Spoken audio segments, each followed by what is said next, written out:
नमस्कार दोस्तों, कैसे हैं आप सब लोग। मैं हूं आपका दोस्त रिंकू बासु और स्वागत करता हूं आप सभी का आपके अपने YouTube channel revive wellness Rinku Basu पर। दोस्तों, आज का जो टॉपिक है वो एक ऐसी बीमारी के बारे में है जो हमारे भारत देश को उसका कैपिटल और उसका हब बनाया जा रहा है। तो दोस्तों, हर एक घर में कोई ना कोई व्यक्ति इस बीमारी से बहुत ज़्यादा परेशान है। मैं आपको बता रहा हूँ कि बीमारी है दोस्तों, ये है शुगर डायबिटीज़। दोस्तों, आज के टाइम में आपने सुना होगा कि डायबिटीज़ के पेशेंट हर एक घर में मिल ही जाता है, या 10 लोग खड़े हुए हैं तो 10 में से यदि 10 लोग खड़े हैं तो 4 लोग आपको डायबिटिक पेशेंट मिल जाएंगे। तो दोस्तों, डायबिटीज़ जो होती है वो क्या है, किस तरीके से होती है, इसके होने के कारण क्या हैं और इसके क्या क्या इसके निवारण हो सकते हैं, तो आज मैं इस वीडियो में आपको बताऊंगा दोस्तों। तो वीडियो के अंत तक बिल्कुल बने रहें, बिल्कुल भी स्किप ना करें इस वीडियो को। हो सकता है कुछ ऐसी जानकारी आपसे छूट जाए जो कहीं ना कहीं आपके लिए बहुत ज़्यादा इम्पोर्टेंट हो। तो दोस्तों, जो भी मेरे चैनल पे पहली बार विजिट कर रहे हैं तो मेरे चैनल को सब्सक्राइब करना बिल्कुल ना भूलें। सब्सक्राइब जरूर करें, लाइक और कमेंट जरूर करते रहें दोस्तों। वीडियो यदि अच्छी लगे तो शेयर जरूर करना। लाइक और कमेंट करने से हमें मोटिवेशन मिलता है अच्छे अच्छे वीडियो बनाने के लिए, जिससे ये होता है कि आप यदि लाइक और कमेंट करते हैं तो मुझे बहुत अच्छा लगता है और मैं मोटिवेट होता हूं आपके लिए अच्छी अच्छी वीडियो बनाने के लिए।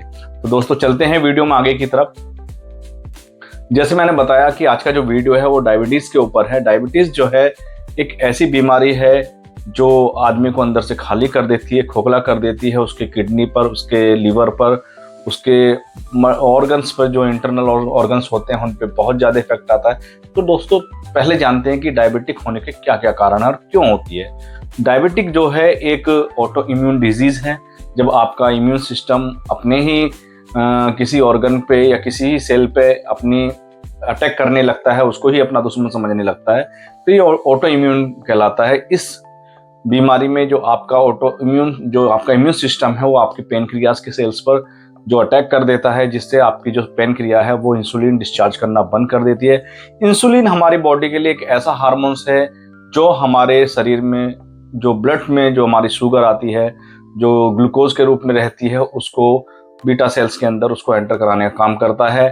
और दोस्तों, ये जो आता कहाँ से है ग्लूकोज, जब हम अपने खाने में कार्बोहाइड्रेट का प्रयोग करते हैं, कार्बोहाइड्रेट जैसे ही इंटेक्ट करते हैं, जैसे ही हम खाते हैं तो वो हमारे शरीर के अंदर जाता है और सीधा ग्लूकोज में टूटता है। ग्लूकोज क्या करता है, हमको इंस्टेंट एनर्जी देता है। इसलिए जब हम वर्कआउट में, चलने में, या किसी डोमेस्टिक वर्क में हम काम करने में, या एक्सरसाइज व्यायाम करने में, या दौड़ने में, भागने में, जितना भी हम अपनी ऊर्जा व्यय कर लेते हैं तो कर लेते हैं। बाकी बची हुई ऊर्जा को, जो ग्लूकोज होता है, उससे हमारा पेनक्रियास जो निकलने वाला हार्मोन है जिसको हम बोलते हैं इंसुलिन, इंसुलिन क्या करता है, उसको सेल के अंदर एंटर करा देता है। क्योंकि उस सेल को खोलने की चाबी केवल हमारे पेनक्रियास के पास होती है, वरना और कोई ऐसा हार्मोन्स नहीं है जो उसको, ग्लूकोज को उसके अंदर एंटर करा सके। उसको एंटर करा देता है और उसके बाद हमारे जो शुगर लेवल है, ब्लड शुगर लेवल है, वो डिक्रीज हो जाता है, नीचे की तरफ आ जाता है। वहीं जब हमें उपवास करते हैं, हमने काफ़ी समय के बाद खाना नहीं खाते हैं और उसके बाद हमें यदि ऊर्जा की ज़रूरत पड़ती है तो सेल से फिर निकल के ग्लूकोज हमें फिर एनर्जी के रूप में हमें मिल जाता है।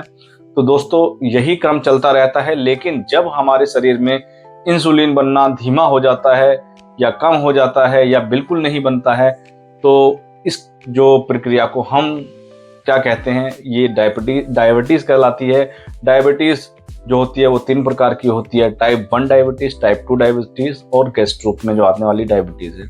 तो पहली जो है टाइप 1 डायबिटीज़ क्या होती है, जो छोटे बच्चे होते हैं, इन्हें मैक्सिमम छोटे बच्चों में देखा जाता है जिनमें बिल्कुल भी इंसुलिन नहीं बनता है। तो उनको आपने देखा होगा, छोटे बच्चों को भी है ना पेन जो अपना इंसुलिन के इंजेक्शन दिए जाते हैं, क्योंकि उनकी पेनक्रियास में बिल्कुल भी इतना वर्क नहीं होता है कि वो थोड़ा बहुत भी इंसुलिन प्रोड्यूस कर सके, सिक्रीज कर सके। तो दोस्तों, उनको इसको टाइप 1 जो शुगर डायबिटीज़ कहलाती है।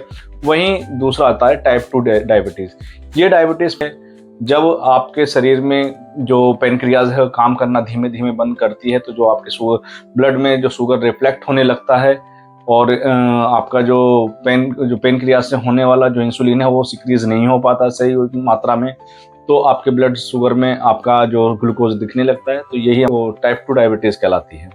वहीं जब प्रेगनेंसी के टाइम पे जो वुमेन्स के अंदर यदि डायबिटिक कुछ लक्षण आ जाते हैं या उनका जो ब्लड में शुगर आने लगता है और जैसे ही डिलीवरी के बाद वो नॉर्मल हो जाता है, तो ऐसी डायबिटीज़ को हम गेस्ट डायबिटीज़ बोलते हैं। ये लेकिन यदि एक बार हो जाती है तो टाइप 2 डायबिटीज़ होने का खतरा बढ़ जाता है दोस्तों।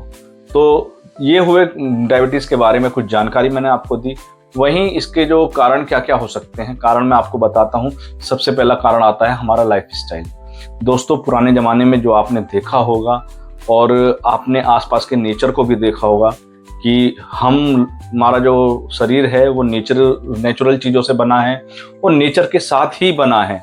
लेकिन आज के समय में हम लोग अगेंस्ट द नेचर जाकर काम करते हैं।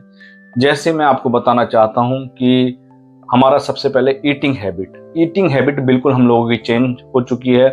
ईटिंग हैबिट में हम लोगों ने जंक फूड का इस्तेमाल करना चालू कर दिया है, कॉन्टिनेंटल फूड का इस्तेमाल ज़्यादा करना चालू कर दिया है और लेट नाइट हमने फूड ईटिंग का जो आजकल चलन बहुत ज़्यादा बढ़ गया है कि रात में 11 बजे 12 बजे आप खाना खाते हैं, अपना जो डिनर करते हैं। एक ये बहुत हो गया है। दूसरा आ जाता है आपका स्क्रीन टाइम बहुत ज़्यादा है। आप स्क्रीन के सामने, चाहे वो टीवी हो, लैपटॉप हो, मोबाइल हो, तो इस पर आप ज़्यादा टाइम स्पेंड करने लगे हैं। वहीं आप ओवर थिंकिंग के शिकार हैं, स्ट्रेस आप लेते हैं बहुत ज़्यादा, चाहे वो वर्कलोड आपका होम का हो या घर का हो या बच्चों के पढ़ाई से संबंधित कोई चिंता हो या आपके ऑफिस का कोई वर्कलोड हो, तो उसकी वजह से स्ट्रेस जो आता है उसकी वजह से भी ये चीज़ होनी आम हो गई है दोस्तों। अगला आ जाता है जो आप योगा या एक्सरसाइज, फिजिकल मूवमेंट बिल्कुल नील हो चुका है। आप आए, खाना खाया, सोफे पे बैठ गए, रिमोट उठाया, टीवी देख रहे हैं, आपका फिजिकल मूवमेंट बिल्कुल बंद हो गया है, जिसकी वजह से आपकी बॉडी में स्ट्रेस बढ़ रहा है, आपकी सेल्स में स्ट्रेस बढ़ रहा है, वो फुल हो चुकी है। आपका जो वर्कआउट हो नहीं रहा है तो वो कहाँ जाएगा, तो क्या होगा, उसका जो इकट्ठा हो रहा है होता चला जाएगा। उसी कारण से ये आपका इम्यून सिस्टम अपने आप को ही दुश्मन समझ लेता है और अपने को मानने लगता है। तो लाइफस्टाइल बहुत हो गया। दूसरा आपका खान पान हो गया, डाइट और न्यूट्रिशन की कमी। न्यूट्रिशन इतना आज के टाइम में लोगों में गैप आ गया है कि पहले लोग लास्ट तक स्वस्थ रहते थे, चलते फिरते रहते थे, बाल उनके बहुत अच्छे रहते थे, आपने देखा होगा। लेकिन आज यदि देखा जाए तो 16-17 साल के बच्चे के बाल गिर जाते हैं, क्योंकि उनमें प्रोटीन की और विटामिन सी, मिनरल्स की कमी आ जाती है।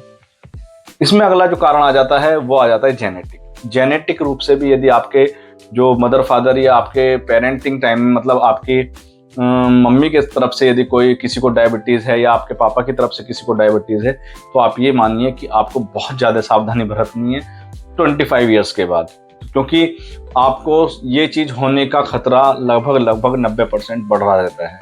यदि आपकी फैमिली बैकग्राउंड में किसी को भी डायबिटीज़ की कोई हिस्ट्री है तो आपको बहुत ज़्यादा सावधान रहना है। आप अपनी लाइफस्टाइल को चेंज करना है, आपको प्रॉपर रखना है और अपने जो फूड ईटिंग हैबिट को सुधारना है। सही तरीके से सही समय पे योगा करना है, व्यायाम करना है, फिजिकल मूवमेंट करनी है। और सबसे बड़ी बात आती है पॉजिटिव मेंटल एटीट्यूड। आपको अच्छा सोचना है, अच्छा ही करना है और कोई भी नेगेटिविटी अपने माइंड के अंदर नहीं लानी है। प्रॉपर आराम करना है। ऐसा नहीं है कि आप रात में सो नहीं रहे हैं, रात को 12-1 बजे सो रहे हैं जाके, तो दोस्तों आपके शरीर को मेंटेनेंस का टाइम नहीं मिल पाता है फिर, क्योंकि जब तक आप सोते नहीं हैं तो आपके शरीर में मेलाटोनिन बनता नहीं है। मेलाटोनिन नहीं बनेगा तो फिर उसके बाद आपके जो बॉडी में मेंटेनेंस का काम नहीं होगा। तो जब आप पूरी तरीके से डीप स्लीप में चले जाते हैं तो आपकी बॉडी मेंटेनेंस मोड में चली जाती है, जिससे आपकी जो टूट फूट हुई है, आपकी जो शरीर में जो कोई भी दिक्कत आई है उसको रिकवर करने का काम आपकी बॉडी करती है। ये मेंटेनेंस स्टार्ट कब होगा? जब आप पूरी तरीके से डीप स्लीप में जाते हैं। लेकिन आप सोएंगे ही नहीं 12-1 बजे तक, उसको टाइम कितना मिलेगा? तो दोस्तों ध्यान रखें, अपना भोजन समय पे करें। समय का मतलब इन द सेंस है कि आप 7 से 8 बजे तक खा लें। वैसे तो मैं एक चीज़ कहूँगा कि यदि आप शाम का भोजन शाम को 6 बजे तक कर लेते हैं सनसेट के टाइम पे, तो बहुत अच्छा रहेगा। यदि कोई डायबिटीज़ का पेशेंट है तो उसको भोजन यदि शाम का करना है तो पहली बात तो ना करें। यदि करना चाहते हैं तो उनको जो भी भोजन करना है वो आप अपना सनसेट के टाइम पे कर लें, क्योंकि हमारी जो जठर अग्नि है हमारे सन के अकॉर्डिंग चलती है। इन द मॉर्निंग हमारा जो सूरज निकलता है तो वैसे ही हमारी जो जठराग्नि मतलब डाइजेशन फायर वो बढ़ती है। जब हम आप नून होता है दोपहर में, वो सबसे ज़्यादा होता है क्योंकि पीक पे रहता है सन, और उसकी हमारी जठराग्नि उसके अग्नि के अकॉर्डिंग चलती है, इसलिए दोपहर में जो भी आप चीज़ खाओगे वो हमेशा डाइजेस्ट होगी, है ना। ऐसा नहीं है कि अपच हो जा रहा है। रात में बिल्कुल मतलब सनसेट के बाद बहुत स्लो हो जाती है, जिससे रात में खाना यदि आप खाते हैं तो आपका डाइजेशन बहुत ज़्यादा स्लो हो जाता है। इसलिए कहा जाता है कि सोने से कम 2 से ढाई 3 घंटे पहले आपको अपना भोजन कर लेना चाहिए, जिससे आपका पूरी तरीके से खाना पच जाए और आपकी बॉडी आपकी रिपेयर के लिए, आपके मेंटेनेंस के लिए रेडी रहे। तो दोस्तों, डायबिटीज़ के पेशेंट को इस चीज़ का ध्यान रखना है, पहले तो अपना व्यायाम, अपना आराम, तीसरा लाइफ स्टाइल और चौथा अपने न्यूट्रिशन में दोस्तों यदि आप अच्छे अच्छे फ्रूट्स खाते हैं जिनमें जीआई और जीएस जो होता है उसको आप देख लेना, ग्लाइसेमिक इंडेक्स और ग्लाइसेमिक लोड, है ना। वैसे तो एप्पल बहुत अच्छा इसमें फ्रूट्स माना जाता है, उसको हमेशा शामिल करके रखें।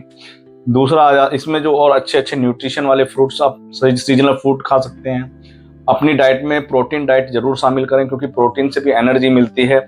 यदि आप प्रोटीन लेते हैं तो ये जब भी हमारे शरीर के अंदर जाता है तो ये प्रोटीन जो है वो अमीनो एसिड्स में टूटता है और एनर्जी का एक कारण है, और आपके शरीर की जो सेल्स होती है उसको मेंटेनेंस करने का काम करता है। तो प्रोटीन डाइट में अपनी थोड़ी सी इंक्रीज कर लें।